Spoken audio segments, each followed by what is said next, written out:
Hey team, welcome to part 10 of our long form 4 kata breakdown. This week we're going to pick up with Unwinding Pendulum. So, at the end of Thundering Hammers, I'm leaving off here.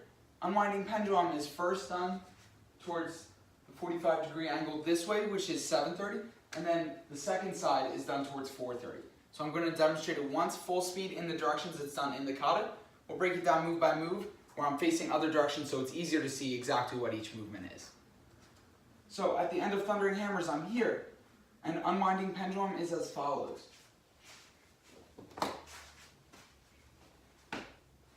So let's do this move by move. The attack for the first side of Unwinding Pendulum is a right front kick, landing, and then doing a right straight punch.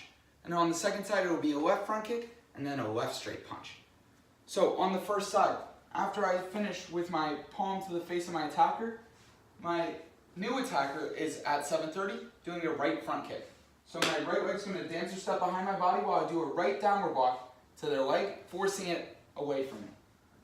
After I execute this downward block, I'm going to rotate my body into a guarding stance. Now my attacker is throwing a right punch, and I do an inward block to that right punch.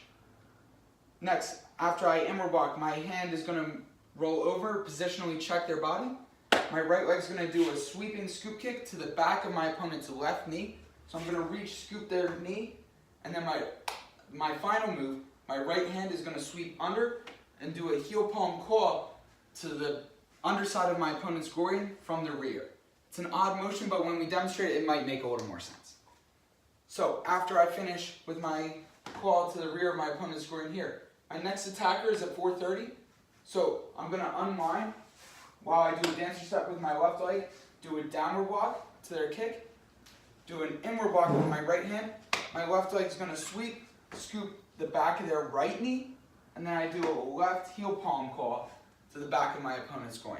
So now let's try it with an attacker so it's easier to visualize exactly what's happening.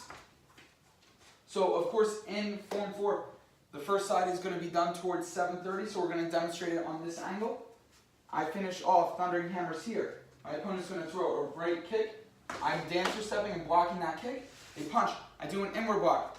Now, my right leg is going to sweep the back of their knee, hopefully making it buckle. And then I do a heel palm. And if my attacker is, of course, taller than me, I'll be able to reach under and pull their groin. Then on the second side, my attacker is transitioning towards 4:30. And I turn and do my downward block, inward block this way. But we're going to rotate just a little bit so it's easier to see what's happening. So I finish here. My attacker's doing a left kick. I do a left dancer step behind my body. I downward block their kick with my left hand. They do their punch. My right hand inward blocks. My left leg sweeps the back of their knee, making their knee buckle. My left hand rolls under, heel palm to the back of my opponent's groin. And then that is the end of Unwinding Pendulum. So next week we're going to pick up with reversing circles. Thanks for watching, everyone.